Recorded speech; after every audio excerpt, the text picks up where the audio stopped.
Anda kembali menyaksikan Nusantara Economic Updates dalam segmen Green Zone bersama saya Ellen Gracia.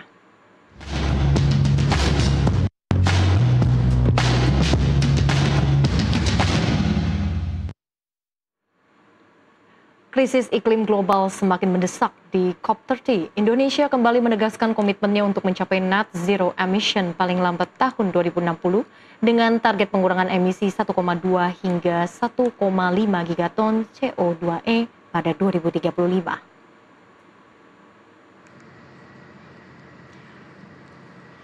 Hal tersebut disampaikan Indonesia dalam konferensi para pihak ke-30 dari Konvensi Kerangka Kerja PBB tentang perubahan iklim yang diadakan di Belém, Brazil pada November 2025. Pemerintah juga menargetkan bauran energi terbarukan sebesar 23% pada 2030 serta menyiapkan regulasi penting seperti Perpres nilai ekonomi karbon dan waste to energy sebagai landasan sistem dekarbonisasi nasional.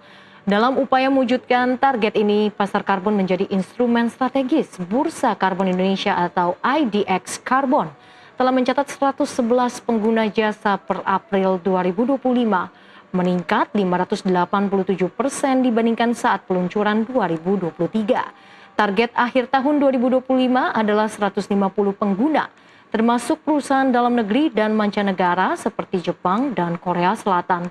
Transaksi pasar karbon domestik hingga kini mencapai 1,59 juta ton ekuivalen CO2e, senilai 77,91 miliar rupiah, 2 kali lipat dibandingkan bursa karbon Jepang, Thailand, dan Vietnam. Untuk itu, sejumlah pihak diharapkan mampu mendorong mewujudkan ekonomi hijau secara nyata.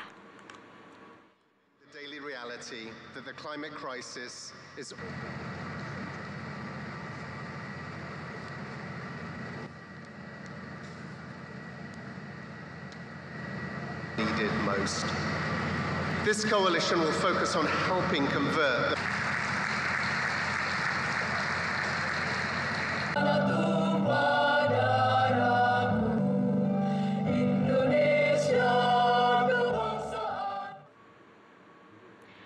Lantas apa yang harus dilakukan untuk mendukung ekonomi hijau? Telah hadir Pagatan Usaha Makmur sebagai salah satu pihak yang melakukan inisiatif reforestasi dan perdagangan karbon. Sudah bergabung bersama kami Bapak Rio Kristiawan, CEO dan co-founder Pagatan Usaha Makmur yang sekaligus merupakan legal and sustainability expert. Pak Rio, selamat siang. Selamat siang, Mbak Ellen. Pak Rio, terima kasih sudah bergabung bersama kami di Nusantara Economic Updates hari ini. Menarik kalau kita lihat target Indonesia untuk mencapai net zero emission di tahun 2060, salah satunya melalui perdagangan karbon. Sudah mulai aktif sejak tahun 2023, Anda melihat seperti apa prospeknya terhadap ekonomi hijau? Perdagangan karbon ini merupakan salah satu potensi untuk menyumbang perekonomian Indonesia. Karena Indonesia ini punya luasan hutan terluas ketiga. Memang karakteristik Indonesia ini agak unik, karena Indonesia ini selain punya luasan hutan, tetapi kita juga punya area-area industrialis. Tetapi tentu kalau dilihat secara kasat mata, Indonesia ini merupakan negara bukan potensial buyer, tetapi kita potensial seller. Iya, karena luasan hutan kita dan luasan faktor-faktor yang merilis greenhouse gas kita tentu lebih besar luasan hutan kita. Sehingga memang betul di Indonesia dibuat bursa karbon karena potensinya akan cukup besar. Memang kalau tadi dilihat di awal perdagangan karbon 2023, kemudian 2024, 2025, menurut saya puncaknya akan di 2028, 27, 28 ini akan semakin meningkat. Kenapa? Karena seluruh negara kalau kita berdasarkan COP, Paris Agreement, seluruh negara akan berlomba-lomba untuk memenuhi target first submission-nya pada 2029 untuk 2030. Sehingga pasar karbon ini akan terus meningkat dari 2025 sampai 2030. Nah, tantangannya apa buat Indonesia? Tantangannya adalah bagaimana kita mengurangi unsur-unsur yang merilis greenhouse gas, kemudian sehingga kita kuota perdagangan karbon kita akan semakin besar kan. Dari sisi supply kita bisa lebih ditingkatkan begitu Betul. ya. Iya. Baik Pak Rio, ini kan kalau kita bicara terkait dengan nilai ekonomi ada begitu banyak potensi. Bahkan kalau tidak salah Kementerian Kehutanan ini mencatat puluhan hingga ratusan triliun untuk perdagangan karbon setiap tahun ya. Ada perpres terbaru terkait nilai ekonomi karbon. Anda melihat sejauh mana mekanisme perdagangan karbon ini bisa mendukung kontribusi ekonomi hijau? Ya, memang dulu awalnya Perpres ini merupakan penyempurnaan dari Perpres 98 2001. Kemudian disempurnakan jadi Perpres 110 2025. Ya. Yang baru 1 atau 2 bulan lalu disahkan tentang nilai ekonomi karbon dan pengendalian greenhouse gas. Kalau kita lihat dari Perpres itu tujuannya adalah selain mencapai potensi ekonomi, tetapi kita juga mau segera mencapai net zero emission lebih cepat. Sebetulnya kan dengan kita mencapai net zero emission lebih cepat, potensi perdagangan karbonnya menjadi lebih besar kan? Iya. Gitu.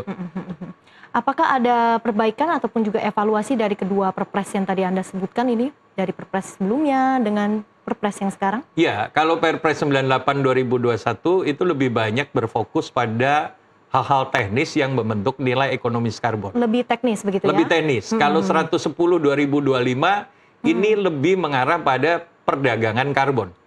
Karena Perpres ini latar belakangnya kan setelah Perpres ini lahir, beberapa minggu kemudian pemerintah menandatangani Mutual Recognition Agreement dengan beberapa lembaga internasional seperti Verra, Plan Vivo, Gold Standard, sehingga peluang perdagangan karbon kita sangat besar. Mengingat sekarang perhitungan unit karbon kita sudah dengan adanya MRA tadi sudah dipersamakan dengan perhitungan lembaga-lembaga internasional. Artinya tidak ada lagi keraguan buyer pada kita gitu.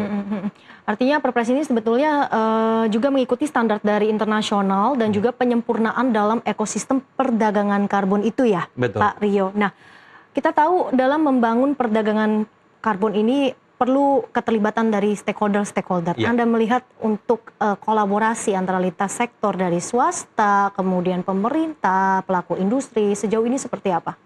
Sejauh ini saling mendukung karena begini, antara masyarakat, pemerintah, pelaku industri, pemerintah memegang peranan sentral sebagai regulator. Kemudian pelaku industri ya tentu mengaplikasikan. Kemudian masyarakat lokal, kan ini arahnya perdagangan karbon ini tidak cuma memberi kontribusi untuk negara, tetapi adalah ada quick win-nya, ada sirkuler ekonominya. Artinya bagaimana masyarakat itu bisa sejahtera dengan usaha reforestasi.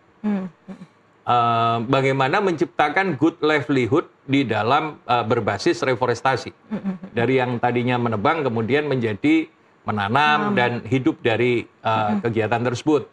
Kemudian masyarakat adat dilindungi dan seterusnya. Jadi, nah hal itu bisa tercapai kan tentu dengan research yang didukung oleh universitas. Nah, jadi bagaimana ini bisa berjalan? Ya dengan kolaborasi pentahelix tadi. Baik. Tapi kalau melihat dari peresmian perdagangan karbon di bursa ya, kalau kita lihat bursa karbon ini kan sudah berjalan dari tahun 2023, sudah sekitar 2 tahun. Sejauh ini seperti apa sih progres pengembangannya Pak? Karena kalau dilihat apakah sudah cukup masif juga pelaku-pelaku industri yang juga ikut serta? Ya belum maksimal. Belum maksimal ya? Sudah baik tetapi belum maksimal. Masih ada harus lebih ada pengembangan lagi. Karena kan ada regulasi tentang batas ambang emisi. Batas ambang atas emisi. Nah, batas ambang atas emisi ini di Indonesia belum semua sektor industri dikeluarkan aturannya. Artinya kan perdagangan karbon ini berangkat dari konsep polluter pays principle yang mencemari harus membayar. Nah, sekarang orang kan belum tahu apakah penggunaan apakah penggunaan karbonnya dia ini sudah melebihi dari yang diperbolehkan atau tidak. Nah, batas ambang emisi yang diperbolehkan ini belum semua industri diterbitkan permennya. Artinya apa? Artinya ya belum maksimal karena orang belum tahu ukurannya. Ketika sudah tahu ukurannya, maka bisa dievaluasi siapa yang wajib untuk meng-offset itu. Baik, Gitu. lalu solusi yang diperlukan ini seperti apa agar mungkin ada informasi terkait dengan ini? bagi pelaku Artinya ada industri? 3 hal. Yang pertama di dalam tataran regulasi, pemerintah harus segera melengkapi regulasi-regulasi terkait. Seperti tadi, batas ambang emisi untuk setiap industri. Itu khususnya untuk pasar domestik. Lalu yang kedua, terkait dengan aturan mengenai reward and punishment untuk shifting behavior gitu ya. Misalnya, dan pemerintah juga perlu, dan masyarakat, pemerintah dan swasta perlu untuk bersama-sama menyediakan ekosistemnya untuk shifting gitu. Misalnya dari mobil konvensional ke mobil listrik, kendaraan umum yang berbahan bakar listrik diperbanyak gitu ya. Misalnya sekarang Transjakarta sudah mulai banyak yang berbahan bakar listrik gitu ya. Jadi karena apa? Dengan semakin atau pabrik-pabrik sudah mulai banyak yang menerapkan green factory dan lain sebagainya. Artinya ada shifting lifestyle gitu ya. Kemudian yang ketiga ya dari perlu campaign terhadap masyarakat juga gitu ya. Kalau saya lihat sekarang sudah mulai budaya sustainability itu contohnya ya kalau tadinya dulu beli kopi gitu pakai cup, sekarang pakai tumbler gitu ya. Jadi budaya-budaya itu sudah mulai terbentuk sehingga apa? Sehingga nanti kuota perdagangan karbon kita akan besar gitu. Oke, baik. Nah, ini juga menarik karena pastinya banyak sekali ya peluang-peluang yang bisa diambil dari sektor-sektor bisnis ini dalam mengikuti perdagangan karbon tentunya. Kita akan bahas lebih lanjut, Pak Rio. Kita jeda terlebih dahulu. Pemirsa, Nusantara Economic Update akan kembali usai jeda.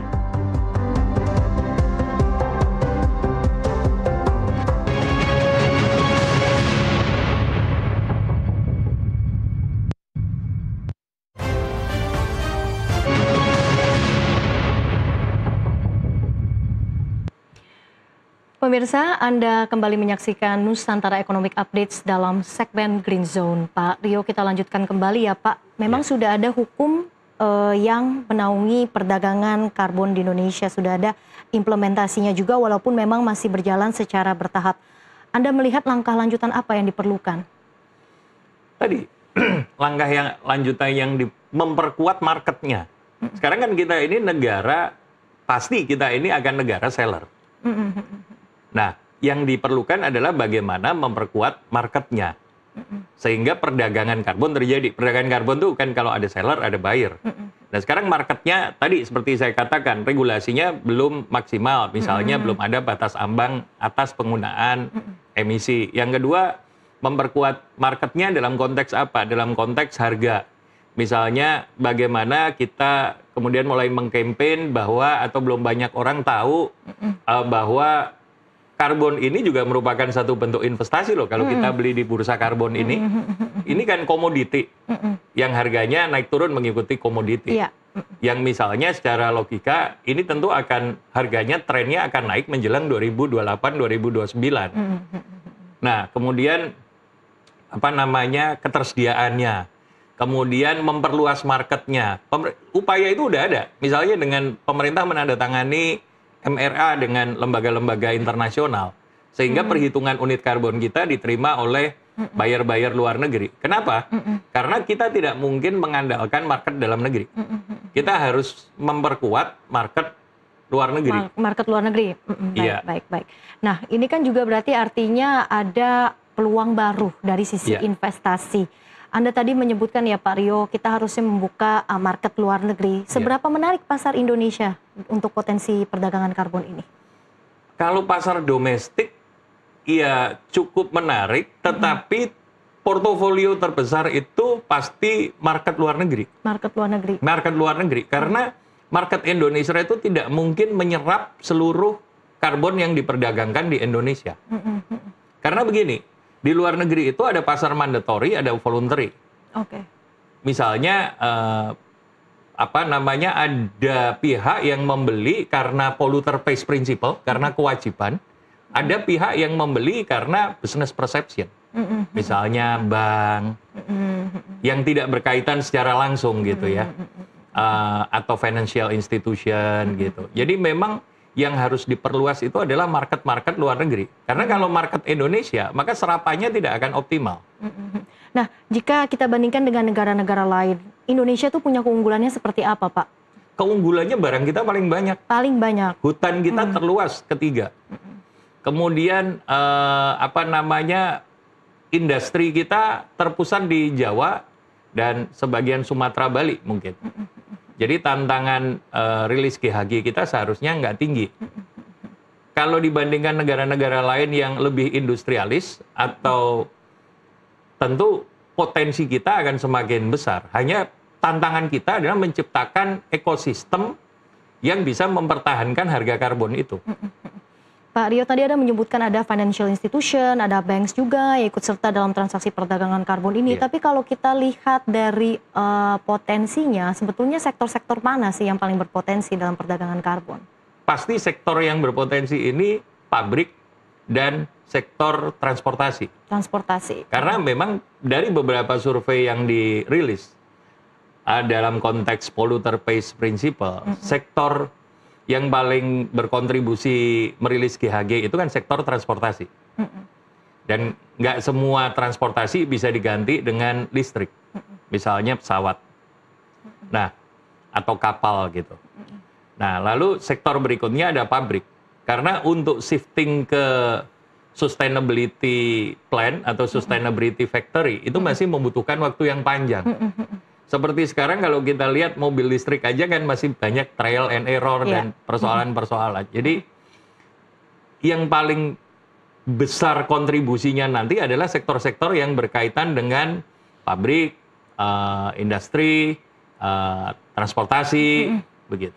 Pabrik, industri mungkin sudah ada beberapa yang ikut serta ya, Pak Rio ya. Tapi transportasi mungkin jarang terdengar nih. Kendalanya sama tantangannya itu apa ya yang membuat mungkin ataupun solusinya agar mereka bisa ikut lebih aktif lagi dalam perdagangan karbon menurut Anda? Dari beberapa fenomena yang ada, kalau beli kan tentu itu cost buat mereka. Iya. Maka mereka menggunakan skema carbon offset dulu. Seperti misalnya sekarang ada satu maskapai yang tadinya frequent flyer-nya itu diberikan diberikan untuk terbang gratis. Sekarang frequent flyer-nya itu diberikan dalam bentuk pohon mangrove. Pohon mangrove itu kan untuk mengurangi pencemaran, polusi. Sehingga nantinya penalti untuk membeli karbonnya tidak tinggi. Jadi tantangannya di situ. Lalu sektor-sektor yang memungkinkan untuk mengganti dengan kendaraan transportasi umum atau mereka berganti dengan transportasi listrik. Kenapa? Sebenarnya untuk menghindari denda akibat polluter pays principle tadi, cost-nya lebih hemat. Tapi terlepas dari soal cost dan lain-lain, memang harus kita akui ekosistem kita belum siap. Dan itu sudah dipahami di seluruh dunia pada waktu penyusunan COP. Makanya target seluruh dunia kan 2060. Karena kita perlu waktu untuk shifting. Contoh yang paling sederhana ya penggunaan mobil listrik gitu ya. Baterainya, pabriknya di mana, charging stationnya di mana, apakah lebih mudah atau enggak, termasuk motor listrik dan lain sebagainya gitu. Oke, baik. Pak Rio, Anda sebagai pelaku industri ini dan juga expert dalam bidang sustainability, Anda melihat seperti apa nih? Karena biasanya kita lihatnya ada dilema ya antara perusahaan-perusahaan ini dalam menjaga profitabilitas dan juga komitmen sustainability. Bagaimana bisa menjaga keseimbangan antara kedua hal ini? Jadi sebenarnya begini, tujuan daripada perdagangan karbon ini kan menciptakan clean and affordable energy, ya. Tentu energi listrik, energi yang berdasarkan renewable energy itu tentu lebih murah karena renewable. Yang berbahan fosil pasti lebih mahal karena stoknya lebih langka dan seterusnya. Nah, saya melihat ini adalah kemenangan bersama atau quick win for everybody. Pemerintah mendapat pemasukan yang besar untuk APBN-nya. Masyarakat sekitar lebih sejahtera karena terbentuk good livelihood, karena perhitungan unit karbon itu berdasarkan climate community dan biodiversity. Kemudian pelaku industri juga terbentuk pasar yang besar gitu. Jadi untuk masyarakat juga happy gitu ya. Ada quick win gitu di situ. Ada kesejahteraan, good livelihood, pemerintah happy, masyarakatnya sejahtera dan pemerintah mendapat masukan dari segi APBN. Iya. Sektor swasta yang mengembangkan ini dengan modal yang tidak begitu besar gitu, kemudian terbentuk market yang cukup besar karena luasan hutan kita terbesar ketiga. Dan juga satu lagi kalau dari sektor industri, pelaku industri gitu ya, melihat ini itu sampai 5-10 tahun mendatang potensinya masih besar. Kenapa? Karena greenhouse gas ini hanya bisa ditanggulangi dengan reforestasi atau dengan teknologi CCUS, Carbon Capture Utilization Storage, di mana CCUS itu investasinya mahal sekali dan belum tentu bisa diaplikasikan karena kita tidak tahu, belum dipetakan underground di seluruh dunia. Karena kan mudahnya CCUS itu kan kemudian menyedot pencemaran, kemudian hasil pencemarannya diaplikasikan di bawah tanah, yang mungkin sekarang udah jadi basement mall, ada yang sudah jadi area-area lainnya gitu. Pak Rio, sejauh ini seberapa optimis Anda melihat transformasi ekonomi hijau di Indonesia, kemudian agenda-agenda SDGs yang dilakukan pemerintah sesuai dengan asta-cita pemerintahan Prabowo dan juga Gibran, melihat nantinya ke depan seperti apa prospek ekonomi hijau di Indonesia? Sangat optimis sekali. Kenapa? Karena terlihat dukungan pemerintah besar, misalnya dengan terbitnya Perpres 110 2025, dengan ditandatanganinya MRE Mutual Recognition Agreement, kemudian dengan mulai meningkatnya bursa karbon tadi, seperti data statistik tadi, kemudian dengan mulai perdagangan karbon di Indonesia, kemudian buyer sudah mulai melirik gitu ya, baik melalui bursa maupun melalui B2B gitu. Terus kemudian artinya ya perdagangan karbon paling tidak sampai 10-20 tahun mendatang ini akan sangat, tadi saya katakan quick win for everybody. Ini akan menggantikan pemasukan pemerintah dari kan tadinya devisa itu kan dari sektor industri unrenewable energy. Iya. Kemudian kalau ini potensi kita begitu besar seperti tadi data yang disampaikan Kementerian Kehutanan tadi, maka ini akan menjadi pemasukan yang besar untuk APBN kita. Kemudian yang kedua, ini tidak hanya menjadi pemasukan untuk pemerintah, tetapi masyarakat sekitar juga terbangun. Karena perusahaan tidak mungkin mengoperatkan ini. Kenapa? Karena measurement-nya kan CCB. Community, Climate, Biodiversity, salah satunya community. Masyarakat terbentuk quick win. Sektor pelaku industri terbuka pasar yang luas. Baik. Gitu. Baik. Jadi quick win for everyone, tidak hanya kesejahteraan masyarakat, kemudian juga menambah pemasukan untuk pemerintah dan juga menjaga kelestarian lingkungan bumi kita. Betul. Ya, Pak Rio. Terima kasih sudah memberikan gambaran yang begitu komprehensif, memberikan pencerahan di segmen Green Zone hari ini. Pak Rio, terima kasih. Bapak Rio Kristiawan, CEO dan co-founder Pagatan Usaha Makmur sudah bergabung bersama kami di Nusantara Economic Updates hari ini.